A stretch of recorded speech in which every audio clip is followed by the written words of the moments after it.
أعوذ بالله من الشيطان الرجيم بسم الله الرحمن الرحيم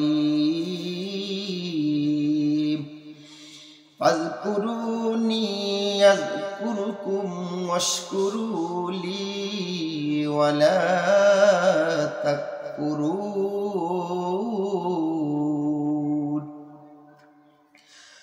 আল্লাহ রাব্বুল আলামিন কোরআনুল কারীমের মধ্যে বললেন ফাযকুরুনি ইয়াযকুরুকুম, পৃথিবীর মানুষ তোমরা আমাকে স্মরণ করো, আমি আল্লাহ তোমাদেরকে স্মরণ করব।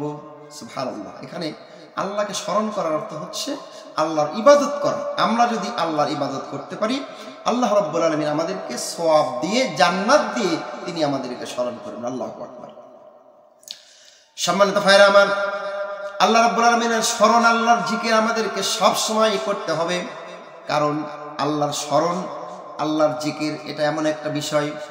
আল্লাহর নবী সাল্লাল্লাহু আলাইহি সাল্লাম মুসলিম শরীফের মধ্যে একটা হাদিস বললেন, হাদিসখানা আবু মুসা আশআরী থেকে বর্ণিত। তিনি বলেন, ক্বালান নবী সাল্লাল্লাহু আলাইহি সাল্লাম, আল্লাহর নবী বলেছেন, মাসালুল লাযী ইয়াযকুরু রাব্বা ওয়াল লাযী লা ইয়াযকুরু রাব্বা মাসালুল হাইয়্যি ওয়াল মাইয়্যিত। আল্লাহকে যে স্মরণ করে, আল্লাহর জিকির যে ব্যক্তিটা করে আর যে ব্যক্তিটা জিকির করে না, জিকির করে আর যে জিকির করে না, এটা হচ্ছে নবীজি উদাহরণ দিয়েছেন মৃত্যু মানুষ এবং জীবিত মানুষের সঙ্গে।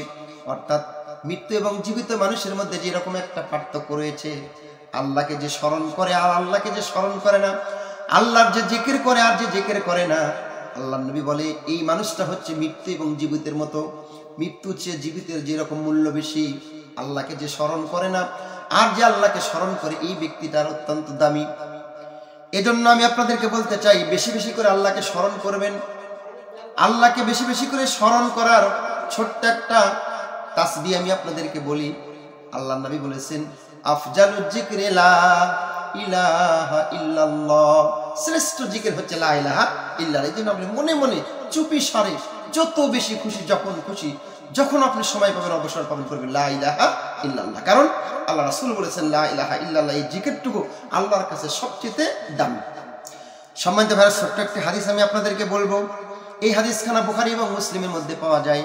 হাদিসটা বর্ণনা করেছেন আবু হুরায়রা থেকে। তিনি বলেন, ইয়াকুলুল্লাহু তাআলা, আল্লাহ তাআলা বলেন, স্বয়ং আল্লাহ তাআলা ঘোষণা করলেন। হাদিসটা হাদিসে করছি, আল্লাহ রাব্বুল আলামিন সারা পৃথিবীর মানুষকে ডেকে ডেকে বলে, দুনিয়ার মানুষ শোনো, আনা ইনদা জান্নি আবদি বি, আমার বান্দা আমাকে নিয়ে কি ধারণা করে, সেই ধারণা সম্পর্কে আমি আল্লাহ পাক তোমাদেরকে বললাম, শোনো। ওয়া আনা মাহু, আমি আল্লাহ ওই বান্দার সঙ্গেই থাকি। ইজা যাকারানি, যখন ওই বান্দা আমারে স্মরণ করে। আল্লাহু আকবার। অর্থাৎ আল্লাহ বলে, বান্দা তুমি আমাকে যখনই স্মরণ করো, আমি আল্লাহ তোমার সঙ্গেই থাকি, আমি আল্লাহ তোমার কাছেই থাকি। দেখেন কি চমৎকার কথা আল্লাহ পাক বলছেন, ফাইন যাকারানি ফি নাফসি, আমার বান্দা যদি আমাকে মনে মনে স্মরণ করে, চুপিসারে স্মরণ করে, যাকারাতুহু ফি নাফসি, আমি আল্লাহ ওই বান্দাকে চুপিসারে স্মরণ করি, মনে মনে স্মরণ করি। আল্লাহ বলে, ওয়া ইন যাকারানি ফি মালাইন, আর আল্লাহর কোন বান্দা বান্দি যদি আমি আল্লাহকে ভরা মজলিসের মধ্যে, অনেক মানুষের মধ্যে স্মরণ করে, সবাই মিলে একত্রিত হয়ে বিশাল মজলিসের মধ্যে, ভরা মজলিসের মধ্যে আমি আল্লাহকে স্মরণ করে, যাকারাতুহু ফি মালাইন খায়রুম মিনহু, ওই বান্দা বান্দি পৃথিবীর কোন মজলিস, যে কোন মজলিস হোক না কেন, যত বড় মজলিস হোক না কেন, সে যে মজলিসে আমি আল্লাহকে স্মরণ করে, আমি আল্লাহ ওই বান্দাদের মজলিসের চাইতে উত্তম মজলিসে আমি আল্লাহ ওই বান্দাদেরকে স্মরণ করি। এর মানে হচ্ছে আল্লাহ পাক তার সমস্ত ফেরেশতাদেরকে ডেকে ডেকে আমাকে নিয়ে, আপনাকে নিয়ে, আমাদেরকে নিয়ে আলোচনা করে, এবং আল্লাহ পাক বলে, দেখো অমুক এলাকায় মানুষজন বসে গেছে আমার স্মরণে, আমার জিকিরে, তোমরা সবাই সাক্ষী থাকো, যে সমস্ত মানুষরা আমাকে স্মরণ করছে, আমি রব্বুল আলামিন তাদের জীবনের গুনাহ খাতা মাফ করে দিয়ে আমি আল্লাহ তাদেরকে নামগুলো জান্নাতের খাতায় লিখে দিলাম। সুতরাং আসুন আল্লাহ পাক রব্বুল আলামিন যেন আমাদেরকে বেশি বেশি তার জিকির করার তৌফিক দান করে।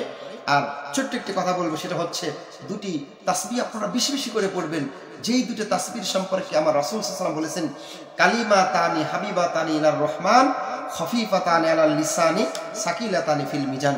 এই দুটো বাক্য আল্লাহর কাছে এত প্রিয়, সবচেয়ে বেশি প্রিয়, আল্লাহর কাছে সবচেয়ে বেশি পছন্দ করে যেই বাক্যটা, যেই বাক্যটা আল্লাহর বান্দাবান্দীদের জবান দিয়ে উচ্চারণ করতে খুবই সহজ হয়, কিন্তু এই দুটা বাক্যর যখন সওয়াবটা ওজন করা হবে, রাসূল সাল্লাল্লাহু আলাইহি ওয়াসাল্লাম বলেছেন ওজনটা অত্যন্ত ভারী হয়ে যাবে। সেই বাক্য দুটি হলো সুবহানাল্লাহি ওয়া বিহামদিহি সুবহানাল্লাহিল আযীম। এই দুটো বাক্য আমরা বেশি বেশি করে পড়ব। এই দুটো বাক্য দিয়ে আমরা জিকির করব। আল্লাহ পাক আমাদেরকে স্মরণ করবে, আমাদের জীবনের গুনাহগুলো মাফ করে দিবে।